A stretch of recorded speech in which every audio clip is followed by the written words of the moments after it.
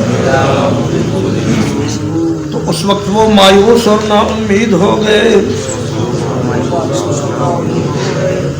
وصلی اللہ علی نبینا محمد وآلہ وصحبہ اجمعین۔